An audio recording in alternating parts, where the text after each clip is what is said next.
એક નવયુવાન ડોક્ટર હર્ષદ પંડ્યાએ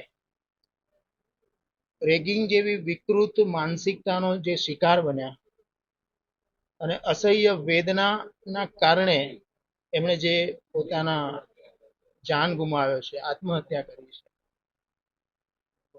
એના પરિવારની અંદર દુઃખમાં સહભાગી થવા માટે અને એ પરિવારને ન્યાય મળે અને ભવિષ્યમાં આવી ઘટના ન ઘટે એ માટે રાષ્ટ્રીય અનુસૂચિત જાતિ આયોગના ચેરમેન તરીકે આજે હું અહીંયા આવ્યો છું.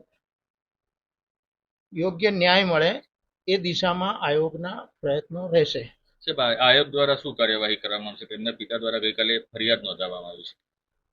પરિવારની જે કંઈ માંગણી છે એ બધી જ માંગણીને ન્યાય મળે એ દિશામાં આયોગ સક્રિય છે.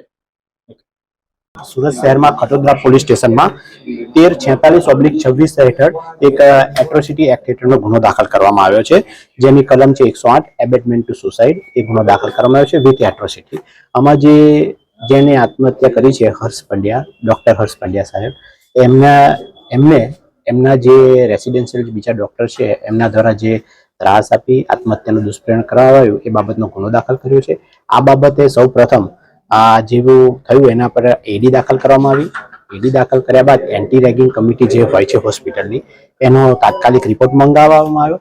એ રિપોર્ટના આધારે જે બાકીના જે સ્ટુડન્ટ હતા એમની સાથે બીજા 8-9 એમની ફરિયાદ લઈ એન્ટી રેગિંગની જે કલમો જે છે એ હેઠળ એમના પર ગુનો દાખલ કરવામાં આવ્યો. એના પછી આ બીજો એબેટમેન્ટ ટુ સુસાઇડ એમ આ મેટરમાં ટોટલ 2 એફઆઈઆર દાખલ કરવામાં આવી છે. અત્યારે એસીપી જેઆર દેસાઈ સાહેબનાઓ આની તપાસ કરી રહ્યા છે. અત્યારે ખૂબ જ પ્રાથમિક ધોરણે નિવેદન લેવામાં આવેલા છે અને બાકીની તપાસ અત્યારે ચાલી રહી છે. સર, આમાં કોઈ અટકાયતી પગલાં લેવામાં આવ્યા છે?